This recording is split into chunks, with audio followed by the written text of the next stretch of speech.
इन लोगों ने 2014 फरवरी माह में ये रूल फ्रेम किए, ये कांग्रेस ने किए। और कांग्रेस ने ये रूल फ्रेम क्यों किए? क्योंकि कांग्रेस का आरएसएस के साथ, बीजेपी के साथ समझौता हो गया कि आप, क्योंकि अडवाणी जी को हरवाया था उन्होंने 2009 के चुनाव में, उन्होंने अडवाणी जी को हरवाया था। अडवाणी जी को हरवाने की वजह से अडवाणी जी इसके खिलाफ सारे देश भर में ईवीएम के खिलाफ कोई रथ यात्रा ना निकाले, इसके लिए आरएसएस के साथ समझौता किया गया और अडवाणी को रोका गया। उसके बदले में कांग्रेस ने आरएसएस को यह कहा कि दो बार हमने चुनाव घोटाला करके जीता, 2004 2009 का, 2 बार 2014 2019 को आप घोटाला करके जीतो। ये जो गुप्त समझौता कांग्रेस का बीजेपी के साथ हुआ था, इस गुप्त समझौते के तहत कांग्रेस ने ये रूल फ्रेम किए ताकि 2014 के मई में होने वाले जो चुनाव है, रिजल्ट आने वाले हैं, उसमें बीजेपी चुनाव जीत सके। और बीजेपी ने इस तरह से कांग्रेस की मदद से 16 मई 2014 को चुनाव जीता। बीजेपी को 31% वोट पड़े और 283 लोकसभा की सीटें उन्होंने जीती। सांसदीय चुनावी इतिहास में आज तक किसी राजनीतिक दल को 31% वोटों के आधार पर 272 सिंपल मेजॉरिटी भी नहीं मिली, मगर यहां तो 11 सीटें और ज्यादा मिली, 283 सीटें मिली केवल 31% वोटों के आधार पर। ऐसा भारत के चुनावी इतिहास में कभी नहीं हुआ।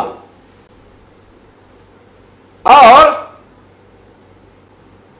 जून माह में, मई हो गया और जून माह में वो जो कंप्यूटर के अंदर डाटा था, जिसे कम से कम 6 महीने रखा जाना चाहिए था, वो डाटा उन्होंने जून महीने में लगभग 8 लाख ईवीएम मशीन का डाटा डिस्ट्रॉय कर दिया। ईवीएम मशीन को डिस्ट्रॉय कर दिया, यानी उसका हार्डवेयर भी और सॉफ्टवेयर भी, दोनों को दोनों नष्ट कर दिया। सॉफ्टवेयर का मतलब है डाटा नष्ट कर दिया, डाटा नष्ट कर दिया, इसका मतलब है सबूत नष्ट कर दिया।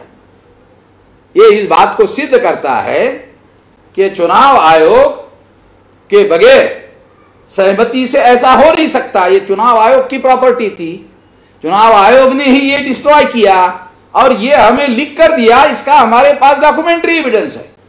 ये कोई काल्पनिक बातें मैं नहीं कह रहा हूं, ये जितनी भी बातें अब तक मैंने कही वो सारी की सारी डॉक्यूमेंट्री एविडेंस है और इसके आधार पर ये सारी बातें कह रहा हूं। और इस तरह से 2014 का चुनाव उन्होंने जीता। हम लोग इसके विरोध में कि सुप्रीम कोर्ट ने 8 अक्टूबर 2013 को ईवीएम मशीन को पेपर ट्रेल मशीन लगाने का आदेश दिया, तो 2014 के चुनाव में ईवीएम मशीन को पेपर ट्रेल मशीन क्यों नहीं लगाई? हमने पूछा तो चुनाव आयोग ने लिख कर दिया कि हमने 0.33% लगाई, यानी आधा % भी नहीं लगाई। सुप्रीम कोर्ट ने ऑर्डर दिया लगाने का, जिसके बजाय फ्री फेयर चुनाव नहीं हो सकता, वो मशीन उन्होंने केवल वो मशीन 0.33% लगाया।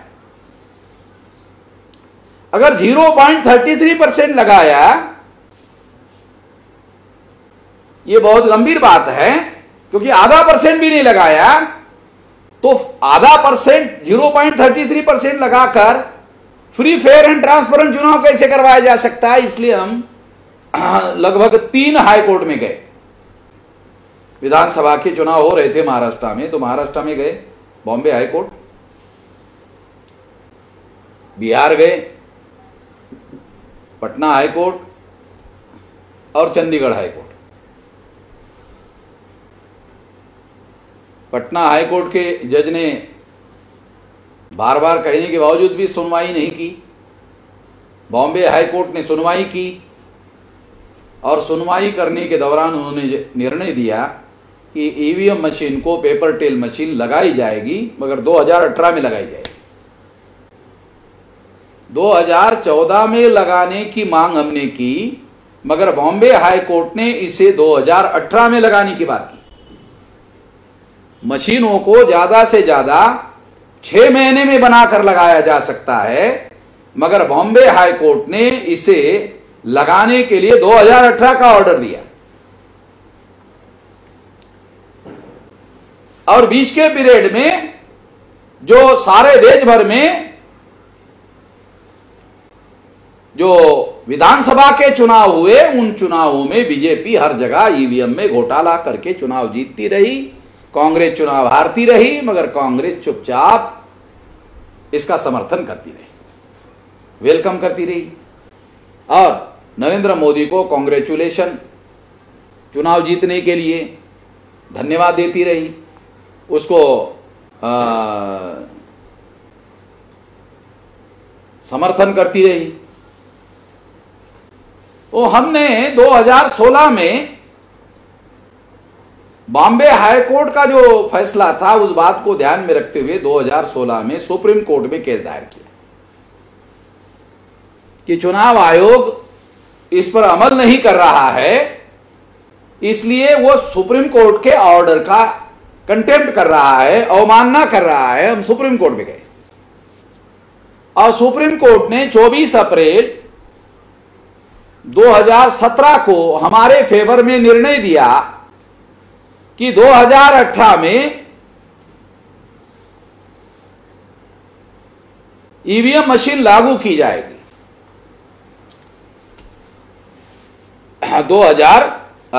2019 के चुनाव में, 18 में नहीं, 2019 के लोकसभा के चुनाव में 100% ईवीएम मशीन को पेपर ट्रेल मशीन लगाई जाएगी ताकि फ्री, फेयर एंड ट्रांसपेरेंट चुनाव हो सके। यह ऑर्डर सुप्रीम कोर्ट ने दिया। जब यह ऑर्डर सुप्रीम कोर्ट ने दिया, सुप्रीम कोर्ट ने देने के बाद अब 2019 का चुनाव होने वाला था। जब 2019 का चुनाव होने वाला था तो हम लोगों ने सुप्रीम कोर्ट में केस दायर किया। सुप्रीम कोर्ट में जब केस दायर किया, ये जो रूल्स है, ये रूल्स कैसे अनकॉन्स्टिट्यूशनल है। अगर मान लो पेपर ट्रेल मशीन लगाई भी गई, अगर रूल अलग गलत है, अगर रूल गलत है तो पेपर ट्रेल मशीन भी प्रभावहीन हो जाएगी।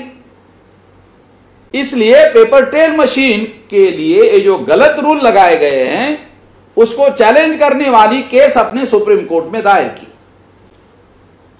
जब सुप्रीम कोर्ट में हमने ये केस दायर की तो कांग्रेस के लोगों को मालूम हो गया, कांग्रेस के लोगों को यह मालूम हो गया कि हम ये जो रूल है जो कांग्रेस ने बनाए और बीजेपी को मदद करने के लिए बनाए, वो बीजेपी को मदद करने वाले जो रूल बनाए वो अनकॉन्स्टिट्यूशनल है, फंडामेंटल राइट का वायलेशन करने वाले हैं। जब फंडामेंटल राइट का वायलेशन करने वाले हैं, जब हमने सुप्रीम कोर्ट में केस दायर कर दिया तो कांग्रेस के लोगों को मालूम हो गया कि कांग्रेस ने जो रूल बनाए 56 वाले, वो रूल को रद्द करने के लिए हम लोगों ने केस दायर किए। जब ये कांग्रेस को मालूम हो गया तो कांग्रेस को लगा कि हमने जो आरएसएस के साथ समझौता किया है 2 बार बीजेपी को चुनाव जितवाने के लिए, मदद करने के लिए, तो इसका उल्लंघन हो जाएगा। इसलिए अभिषेक मनु सिंघवी के द्वारा फरवरी 2019 में चुनाव घोषित हो गया था, इसके बावजूद भी यह केस दायर किया गया। जब यह केस दायर किया गया तो अभिषेक मनु सिंघवी ने सुप्रीम कोर्ट में यह मांग की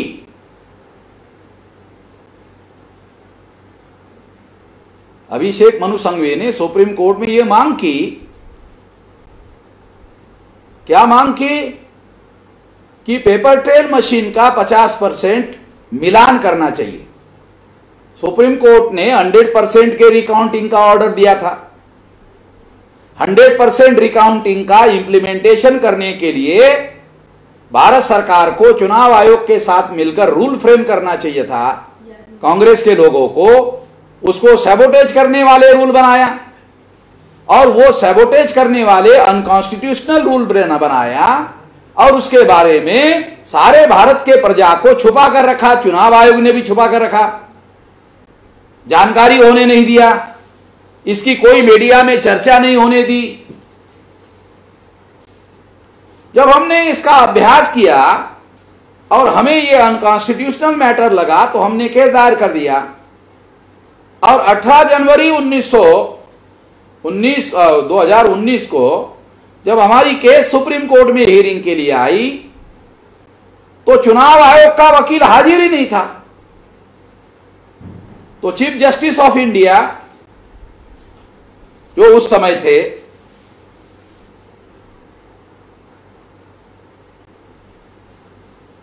उन्होंने ऑर्डर दिया कि 24 घंटे के अंदर वकील क्यों हाजिर नहीं है, वो हाजिर हो जाए, चुनाव आयोग हाजिर करे। तो दूसरे दिन वकील हाजिर हो गया और सुप्रीम कोर्ट ने पूछा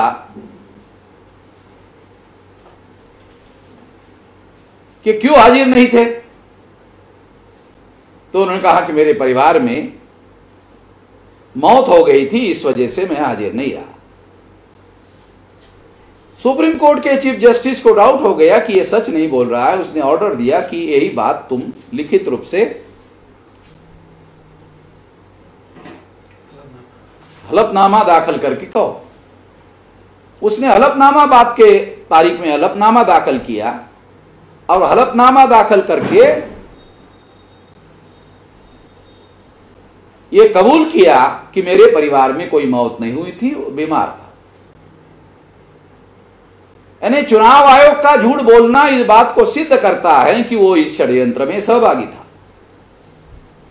वो हियरिंग हमारे केस की करना नहीं चाहता था और बाद में उसने डिमांड किया कि ज्यादा लंबी तारीख दिया जाए। अरे चुनाव हो रहा है, उसके पहले फैसला होना चाहिए, ज्यादा लंबी तारीख का क्या मतलब है? जानबूझकर ये इसकी हियरिंग और इस पर फैसला होने नहीं देना चाहता था। जब सुप्रीम कोर्ट ने इस बात को स्वीकार नहीं किया, जब सुप्रीम कोर्ट ने इस बात को स्वीकार नहीं किया तो कलकत्ता का मामला खड़ा किया गया कि कलकत्ता के सीबीआई के पुलिस वालों को वहां के पुलिस कमिश्नर ने अरेस्ट किया। ऐसा दिखाया गया और अरेस्ट करके ये संवैधानिक संकट खड़ा किया, ऐसा करके जो तारीख उन्होंने हमको दी थी 2 या 4 फरवरी की, उसको उन्होंने कि संवैधानिक संकट खड़ा हो गया ऐसा करके उसको एक्सटेंड कर दिया। और ये जो सीबीआई का मामला खड़ा किया गया सेंट्रल गवर्नमेंट ने, सेंट्रल गवर्नमेंट इसमें शामिल थी, सरकार बीजेपी की थी और वो ये हियरिंग करवाना नहीं चाहते थे। वो चुनाव आयोग की मदद करना चाहते थे और सुप्रीम कोर्ट इसकी हियरिंग ना करे ऐसा वो चाहते थे, इस पर कोई फैसला ना आए वो चाहते थे।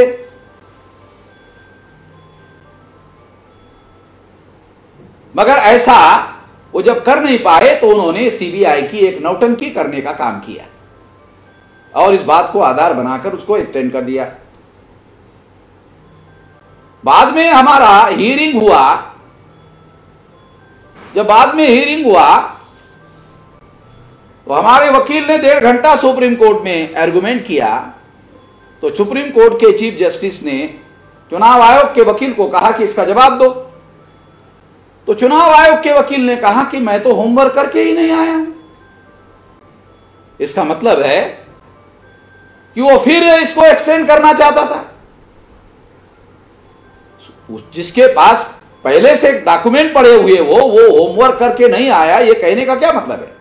तो सुप्रीम कोर्ट के चीफ जस्टिस ने ऑर्डर दिया कि चुनाव आयोग खुद हाजिर हो जाए। चुनाव आयोग को हाजिर होने के लिए कहा गया और चुनाव आयोग ने एक झूठा डॉक्यूमेंट तैयार किया, झूठा हलफनामा तैयार किया, झूठा डॉक्यूमेंट तैयार किया, झूठा एक रिपोर्ट, सर्वे रिपोर्ट तैयार किया और उसमें उन्होंने कि ईवीएम में कोई प्रॉब्लम नहीं है, 99.99 प्रॉब्लम नहीं है, ऐसा एक सर्वे रिपोर्ट दिया। और उसके आधार पर ये हम झूठा क्यों कह रहे हैं? क्योंकि हमारे पास उसके डॉक्यूमेंट्री एविडेंस है। फिर उस बात को आधार बनाकर जो अभिषेक मनु सिंघवी, जो कांग्रेस के द्वारा 21 या 22 पार्टियों के द्वारा जो केस दायर किया गया था, उस पर सुप्रीम कोर्ट ने जजमेंट दिया। उसको मेन केस मानकर हमारी केस को साइड में कर दिया और उसकी मेन केस माना और उसकी मेन केस मानकर सुप्रीम कोर्ट ने फैसला दिया। वो फैसला कब दिया? उस दौरान जब हमारी हियरिंग हो रही थी, 1.5 घंटा हमारे वकील ने बहस की। उस दौरान एक चार्टर्ड अकाउंटेंट जो आरएसएस का था वो उसमें हाजिर था। हमारे लोग उनको पहचानते थे तो उनको उन्होंने कहा कि चलो बाहर जाके कॉफी पीते हैं। उन्होंने कहा कि नहीं, मुझे जल्दी जाना है, शायद उनको ये रिपोर्ट देना होगा आरएसएस के लोगों को कि ये इस तरह का हियरिंग हो रहा है। तो उसके बाद में एक बहुत बड़ा डेवलपमेंट हुआ। जो उस समय के चीफ जस्टिस थे, उसके विरोध में एक औरत ने कंप्लेंट किया कि इसने मेरा चरित्र हनन किया, ऐसा मेरे साथ जाति करने का काम किया, ऐसा एक कंप्लेंट किया। ये जो हमारी वो सुप्रीम कोर्ट का जो जज है वो हियरिंग रोक नहीं रहा था और अगर ये जजमेंट आता तो 2019 के चुनाव में बीजेपी चुनाव हार जाती। इसलिए उन्होंने प्लान बनाया और एक औरत के द्वारा एक कंप्लेन करवाया गया। तो आज जो सुप्रीम कोर्ट के चीफ जस्टिस है बोबड़े जी, उनकी अध्यक्षता में 7 जज का बेंच बिठाया गया और उस बेंच ने उस चीफ जस्टिस को निर्दोष छोड़ दिया और उस औरत की इंक्वायरी करने के लिए जस्टिस पटनायक की इंक्वायरी कमेटी बिठाई गई। जस्टिस पटनायक ने उस औरत को भी निर्दोष छोड़ दिया। आश्चर्यजनक बात है कि जिसमें दोनों के दोनों निर्दोष हो, कंप्लेन करने वाला भी निर्दोष हो और कंप्लेनेंट भी निर्दोष हो। ऐसा तो हो नहीं सकता, जुडिशियल हिस्ट्री में ये पहली बार हुआ, मगर ऐसा हुआ। तो इससे हमें बात समझ में आ गई कि ये सारा बनाव करने का खेल हो रहा था, सारा षड्यंत्रकारी खेल हो रहा था और हमारे केस को सैबोटेज करने के लिए हो रहा था। और इसके दबाव में आकर उस समय के चीफ जस्टिस ने यह फैसला दिया और कहा कि ये जो मिलान करने का मामला है अभिषेक मनु सिंघवी का, ये केवल 1% के लिए माना जा सकता है, केवल 1% के लिए माना गया। तो 1% में अगर कोई घोटाला होता भी है तो कैसे पकड़ा जाएगा? 1% से फ्री, फेयर एंड ट्रांसपेरेंट कैसे होगा? कैसे माना जाएगा? नहीं माना जा सकता। उन्होंने उसको रिवीजन दाखिल किया, वो भी उन्होंने रिजेक्ट किया। हमने हमारा रिवीजन बाद में दाखिल किया जो अभी भी पेंडिंग है, और 23 तारीख को रिजल्ट आना था शाम तक। 22 तारीख को होम डिपार्टमेंट ने, होम अफेयर्स ऑफ इंडिया ने, जो राजनाथ सिंह होम अफेयर्स थे, उन्होंने सर्कुलर सारे देश भर में इशू किया कि रिजल्ट आने के बाद देशव्यापी हिंसा हो सकती है।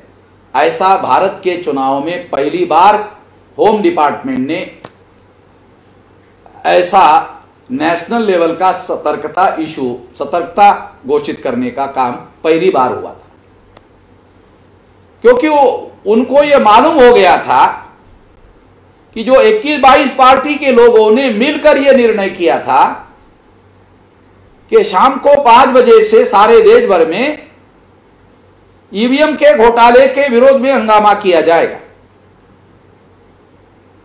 तो इसका मतलब था कि जनता के मन में यह अविश्वास पैदा हो गया था, और जनता को जब 21-22 पार्टी के लोगों का नेतृत्व मिलेगा तो यह बहुत बड़ा बवाल सारे देश भर में खड़ा होगा। यह जब निर्णय हुआ तब इसकी जब जानकारी सीक्रेट एजेंसियों के द्वारा केंद्र सरकार को हुई तो उन्होंने 22 तारीख को 22 मई को यह सर्कुलर इशू किया, ऑल इंडिया में सतर्कता का आदेश दे दिया। सारे देश के पुलिस को सतर्क रहने के लिए कहा कि देशव्यापी हिंसा हो सकती है। अभूतपूर्व ऐसा कोई आदेश इसके पहले किसी होम अफेयर्स ने नहीं दिया, और वो भी चुनाव की वजह से हो सकता है, रिजल्ट की वजह से हो सकता है। यह सारा मामला खड़ा किया गया। इस तरह से यह मामला जब यह सीक्रेट डिस्क्लोज हो गया तो शाम को 4:30 बजे राहुल गांधी टीवी पर आए। एक भी रिजल्ट बीजेपी के फेवर में नहीं आया था, फिर भी केवल रुझानों के आधार पर राहुल गांधी ने नरेंद्र मोदी आप चुनाव जीत गए हैं ऐसा करके उसको कांग्रेचुलेशन दिया।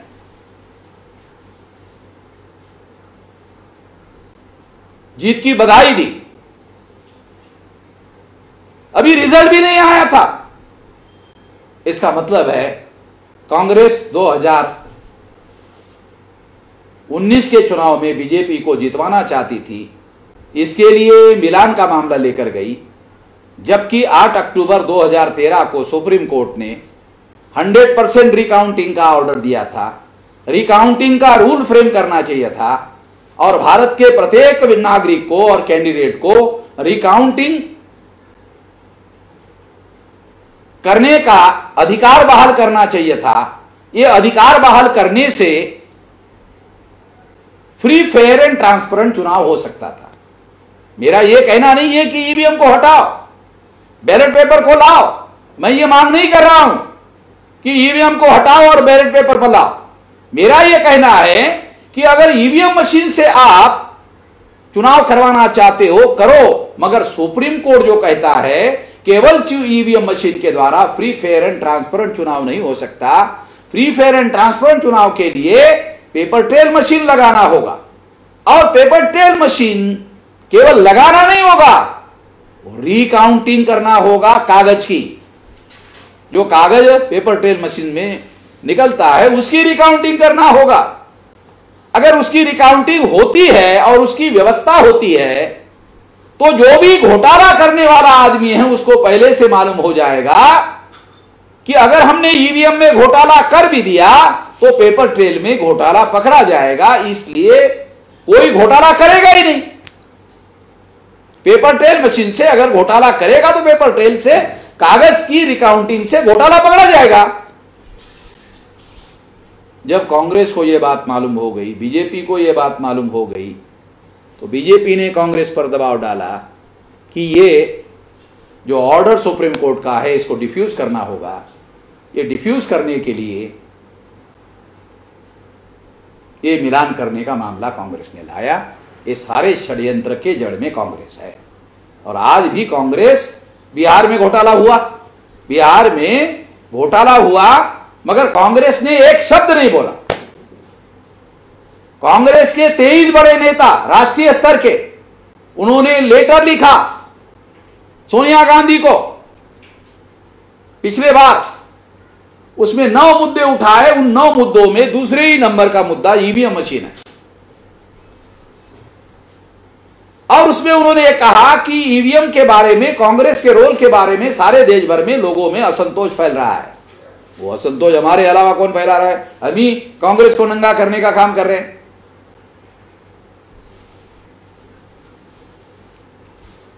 तो 23 नेताओं ने कहा, उनमें से किसी भी नेता को बिहार के चुनाव में प्रचार की जिम्मेदारी कांग्रेस ने नहीं लगाई, क्योंकि उनको यह डाउट था कि कहीं ये ईवीएम का मामला ना खड़ा कर दे। अब की बार भी उन्होंने ईवीएम का कोई मामला खड़ा नहीं किया और चुपचाप रह गए और कुछ भी नहीं बोला। उनको मालूम है सारा का सारा, क्योंकि ये मैं सारा डॉक्यूमेंट्री एविडेंस के आधार पर बता रहा हूं। ये सारा का सारा डॉक्यूमेंट्री एविडेंस के आधार पर बता रहा हूं। चुनाव आयोग कहता है कि ईवीएम मशीन से जल्दी रिजल्ट निकलता है। बिहार में कहां निकला? चुनाव आयोग का यह कहना भी झूठा साबित हो गया। बिहार में चुनाव आयोग ने कहा कि हम नियमानुसार काउंटिंग करते हैं, सारा काम करते हैं। ये जो सारी बातें मैंने सबूत के साथ बताई, सुप्रीम कोर्ट में दी। सुप्रीम कोर्ट में अभी तक चुनाव आयोग ने किसी सवाल के हमारा जवाब नहीं दिया। अगर चुनाव आयोग नियम के अनुसार काम करता है तो जितनी कंप्लेंट हुई, किसी भी कंप्लेंट की चुनाव आयोग ने आज तक पारदर्शी जांच नहीं की और उसका रिपोर्ट पब्लिश नहीं किया। किस आधार पर कहा जाए चुनाव आयोग ईमानदारी से काम कर रहा है, नियम के अनुसार काम कर रहा है? नहीं माना जा सकता। इस तरह से यह सारा ईवीएम के घोटाले का षड्यंत्र है। हमारी मांग ईवीएम खत्म करो और पेपर ट्रेल बैलेट पेपर लाओ, ये नहीं है।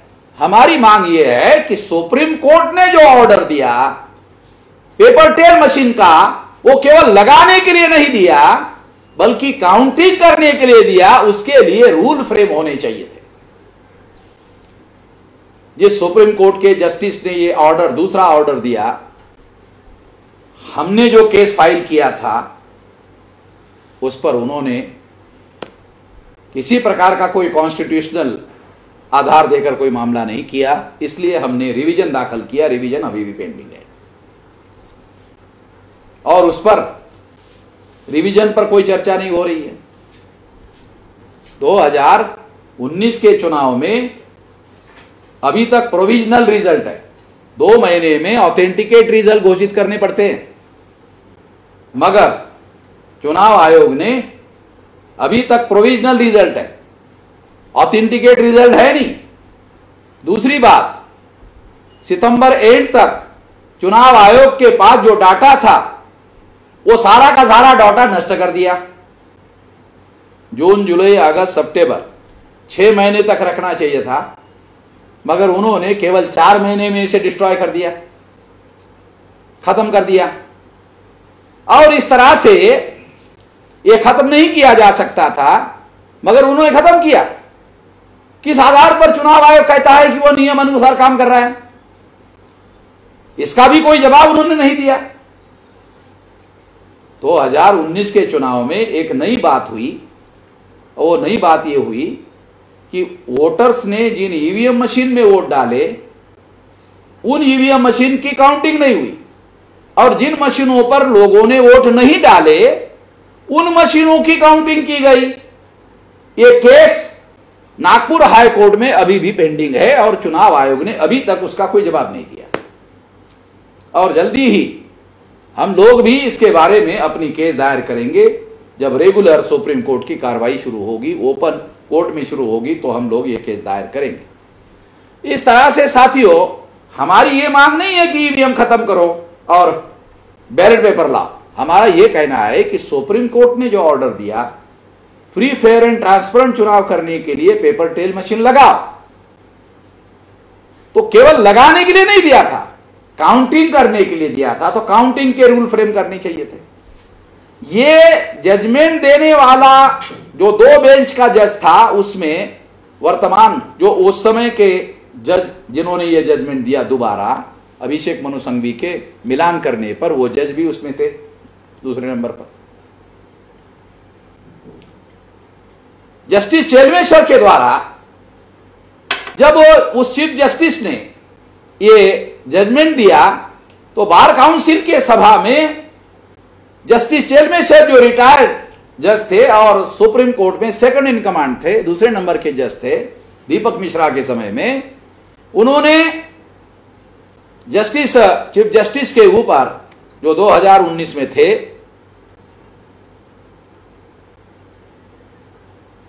उस जस्टिस के ऊपर उन्होंने फैसला भाषण में कहा कि उन्होंने अपना खुद उन्होंने जो रूलिंग दिया था 8 अक्टूबर 2013 को रूलिंग दिया था, उस रूलिंग को बदलना नहीं चाहिए था। वो सही रूलिंग था, वो उन्होंने बदला और किसी ठोस आधार पर नहीं किया। एक झूठा मूठा रिपोर्ट तैयार किया गया, वो झूठ साबित करने वाले सबूत हमने सुप्रीम कोर्ट को दिए, 40 हलफनामे हमने दिए। तो इस तरह से साथियों, ये ईवीएम मशीन एक बहुत बड़े षड्यंत्र का मामला है। ईवीएम मशीन केवल बेरोजगारी, हमारे लोगों की बेरोजगारी है, बढ़ाने का कारण नहीं है। हमारी जिन समस्याओं का 108 साल के संघर्ष के द्वारा, हमारे महापुरुषों के द्वारा जो अधिकार, हक अधिकार संविधान ने हासिल किए थे, उसमें वोट का भी अधिकार था, हमारे लोगों के वोट ज्यादा थे, उसके आधार पर हम इस देश के हुक्मरान बन सकते थे, वो वोट 0 हो गया, वोट का अधिकार 0 हो गया और हमारी आजादी भी खतरे में पड़ गई। कांग्रेस जाएगी तो बीजेपी आएगी, बीजेपी जाएगी तो कांग्रेस आएगी। यह सारा का सारा षड्यंत्र कांग्रेस और बीजेपी और कम्युनिस्टों ने मिलकर, और जो 5 नेशनल लेवल की पार्टियां ब्राह्मणों की है, उन लोगों ने मिलकर बनाया है। इसलिए कोई ब्राह्मणों की कोई भी नेशनल लेवल की पार्टी या रीजनल लेवल की पार्टी इस तरह का मामला खड़ा करने के लिए तैयार नहीं है। और इस तरह से साथियों, ये जो षड्यंत्र हो रहा है, इससे केवल हमारे लोगों की बेरोजगारी का ही मूल कारण नहीं है, हमारी सभी मौलिक फंडामेंटल जो अधिकार हम लोग हासिल कर चुके थे, वो सारे के सारे अधिकार खत्म करने का मामला बन रहा है। इसलिए मैं इस संबंध में केवल एक बात कहकर अपनी बात इस मुद्दे पर खत्म करूंगा और दूसरा मुद्दे पर कुछ बात करना चाहता। तो पहली इंपॉर्टेंट बात यह है कि हम लोगों को जैसे ही उचित समय मिलेगा, हम लोग ईवीएम के ऊपर भारत बंद करेंगे, क्योंकि जनता में इसके बारे में बहुत बड़े पैमाने पर असंतोष फैला हुआ है और इस पर जल्दी ही भारत बंद का ऐलान किया जाएगा। नेशनल दस्तक की आपसे गुजारिश है कि अगर इसको बचाना चाहते हैं तो नेशनल दस्तक को सब्सक्राइब करने के लिए रेड कलर के सब्सक्राइब बटन को दबाएं, फिर बेल आइकन की घंटी दबाएं। नेशनल दस्तक को बचाने के लिए बहुत जरूरी है कि हर खबर को शेयर करें, लाइक करें, कमेंट जरूर करें।